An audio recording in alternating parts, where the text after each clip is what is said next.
मध्य प्रदेश की सत्ता में कांग्रेस का सियासी वनवास खत्म होने का नाम नहीं ले रहा। ये हम नहीं बल्कि 30 नवंबर को आए एग्जिट पोल के परिणाम बता रहे हैं। पोल ऑफ पोल की माने तो मध्य प्रदेश में एक बार फिर से कांग्रेस के हाथों से सत्ता दूर होती दिख रही है, तो वहीं दूसरी ओर छत्तीसगढ़ में कांग्रेस की दूसरी बार सरकार बन रही है। ऐसे में अनुमान लगाया जा रहा है कि बाकी के 3 राज्यों में बीजेपी और कांग्रेस के बीच कड़ी टक्कर है। हालांकि आपको यहाँ ये भी बता दें कि एक अनुमानित परिणाम है जो कभी कभार ही सही होता है। अक्सर देखा गया है सही परिणाम इसके उलट होता है। राजनीतिक जानकारों का मानना है चुनाव के परिणाम एग्जिट पोल के परिणाम के आसपास ही होते हैं, लेकिन सही नहीं होते। बीते दिन आए एग्जिट पोल में ये देखा गया कि एमपी चुनाव को लेकर ज्यादातर एग्जिट पोल सर्वे में बीजेपी की वापसी के अनुमान है। कमलनाथ की अगुवाई में कांग्रेस ने सत्ता में वापसी के लिए तमाम कोशिशें की, लेकिन बीजेपी की कमल को मात देने में सफल होते नजर नहीं आ रहे। सवाल उठता है कि मध्य प्रदेश में कांग्रेस को कौन सी गलती भारी पड़ जाएगी। क्या सीएम शिवराज की गारंटी के सामने कमलनाथ की गारंटी और वादे हवा हो जाएंगे? क्या शिवराज की लाडली बहना योजना के कारण ही कांग्रेस टिक नहीं पाई है? इस तरह के कांग्रेस के एमपी में हार के पीछे क्या क्या अहम कारण रहे जिसके चलते उसे एक बार फिर से 5 साल के लिए सत्ता का वनवास झेलना पड़ सकता है? इन तमाम सवालों के जवाब जान लीजिए। दरअसल एमपी चुनाव को लेकर ज्यादातर एग्जिट पोल सर्वे में बीजेपी की वापसी के अनुमान है। कमलनाथ की अगुवाई में कांग्रेस ने सत्ता में वापसी के लिए तमाम कोशिशें की, लेकिन बीजेपी के कमल को मात देने में कामयाब होती नजर नहीं आ रही है। एमपी चुनाव को लेकर गुरुवार को आए एग्जिट पोल के तमाम सर्वे के मुताबिक बीजेपी का दबदबा कायम है, तो कांग्रेस की वापसी पर ग्रहण दिख रहा है। एक्सिस माई इंडिया से लेकर टुडेज चाणक्य और मैट्रिक्स जैसे एजेंसी के मुताबिक बीजेपी की जीत और कांग्रेस के हार के अनुमान है। एग्जिट पोल के सर्वे अगर नतीजे में तब्दील होते हैं तो फिर एमपी के सिंहासन पर बीजेपी का कब्जा होगा, कांग्रेस की सत्ता में वापसी को झटका लगेगा। तो क्या ओबीसी का दाव उल्टा पड़ा? मध्य प्रदेश में कांग्रेस को ओबीसी पर दाव खेलना उल्टा पड़ गया है। जातीय जनगणना और आरक्षण मुद्दा कांग्रेस के लिए सियासी मुफीद नहीं रहा। राहुल गांधी की हर रैली में इन मुद्दों के उठाने से लगता है कि एमपी में कांग्रेस का जो ट्रेडिशनल यानी परंपरागत सवर्ण वोटर है वो भी छिटक गया।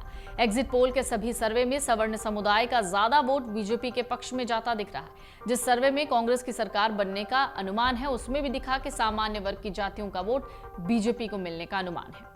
मध्य प्रदेश में ओबीसी समुदाय बीजेपी के कोर वोट बैंक माने जाते हैं। बीजेपी के अभी तक जितने भी मुख्यमंत्री रहे हैं वो सभी ओबीसी समुदाय से रहे हैं, जबकि कांग्रेस के सभी मुख्यमंत्री सवर्ण जातियों से रहे हैं। सीएम शिवराज खुद ओबीसी से हैं, जबकि कमलनाथ वैश्य समाज से। ऐसे में मध्य प्रदेश की सियासत में कमलनाथ से ज्यादा शिवराज फिट बैठते हैं। ओबीसी का बड़ा तबका बीजेपी के साथ जाता दिख रहा है। कांग्रेस के कोर वोट बैंक आदिवासी और दलित वोटों में बीजेपी सेंधमारी करने में कामयाब रही है। मध्य प्रदेश में कांग्रेस ने पूरे दमखम के साथ चुनाव लड़ा। राहुल प्रियंका की रैलियों में भीड़ थी। बीच के 15 महीने छोड़ दें तो 20 साल से बीजेपी सत्ता पर है। शिवराज सरकार के खिलाफ सत्ता विरोधी लहर के अनुमान लगाए जा रहे थे, लेकिन कांग्रेस उसे अपनी जीत में तब्दील करने में सफल होती नजर नहीं आई। इसके पीछे बड़ी वजह यह है कि बीजेपी की अपेक्षा कांग्रेस संगठन बहुत कमजोर है। कार्यकर्ताओं की अहम भूमिका होती है हर एक संगठन में बूथ पर या सियासी माहौल बनाने में। मध्य प्रदेश के चुनाव में कांग्रेस ने माहौल तो बनाया, लेकिन वोट डालने में बीजेपी के लोग आगे रहे। इस तरह से कांग्रेस कमजोर हो गई और ये एक बड़ी वजह मानी जा रही है। मध्य प्रदेश में कांग्रेस की सत्ता में वापसी न हो पाने के अनुमान के पीछे बड़ी वजह सपा और बसपा की भूमिका भी है। कांग्रेस के साथ गठबंधन न होने के चलते सपा प्रमुख अखिलेश यादव ने जिस तरह मोर्चा खोल दिया, सपा ने 71 सीटों पर उम्मीदवार उतारे। अखिलेश ताबड़तोड़ रैलियां करके कांग्रेस को ओबीसी विरोधी कटघरे में खड़ा करने में जुट गई। इस तरह बसपा ने किया और बड़ी संख्या में अपने प्रत्याशी उतारे। यूपी से सटे एमपी, बुंदेलखंड, चंबल, ग्वालियर बेल्ट में सपा और बसपा का सियासी जनाधार है। दोनों ही पार्टियों ने कांग्रेस बीजेपी के बागी नेताओं को टिकट देकर त्रिकोणीय लड़ाई बना दी। अमित शाह का एक वीडियो भी आया जिसमें सपा की मदद करने के लिए अपने लोगों से कह रहे थे। माना जाता है सपा और बसपा ने कई सीटों पर कांग्रेस का सियासी समीकरण यानी खेल बिगाड़ दिया। गारंटी की टाइमिंग। कांग्रेस ने मध्य प्रदेश के चुनाव ऐलान से पहले ही 7 गारंटियों का दाव चल दिया। महिलाओं को 1500 रुपए देने, 500 रुपए में गैस सिलेंडर देने जैसे वादे कर दिए। फ्रीबीज।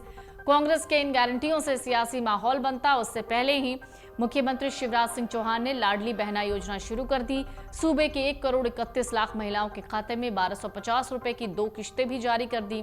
इसी तरह से बीजेपी ने 450 रुपए में गैस सिलेंडर देने का ऐलान कर दिया। लाडली बहना योजना को 1250 रुपए से बढ़ाकर 3000 तक करने का वादा कर रखा है। शिवराज ने यह भी कहा था कि कांग्रेस जो वादे कर रही है उसे हम पूरा कर रहे हैं। इस तरह कांग्रेस ने चुनाव आचार संहिता लागू होने से पहले घोषणा करके बीजेपी को उसे अमली जामा पहनाने का मौका दे दिया। मध्य प्रदेश में कांग्रेस चुनाव तैयारियों में लंबे समय से जुटी हुई थी, लेकिन टिकट वितरण में बीजेपी से पिछड़ गई।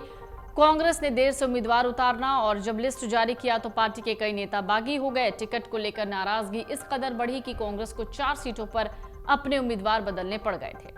कांग्रेस के करीब 20 से 25 बड़े नेताओं ने बसपा सपा से टिकट लेकर या फिर निर्दलीय चुनाव में ताल ठोका।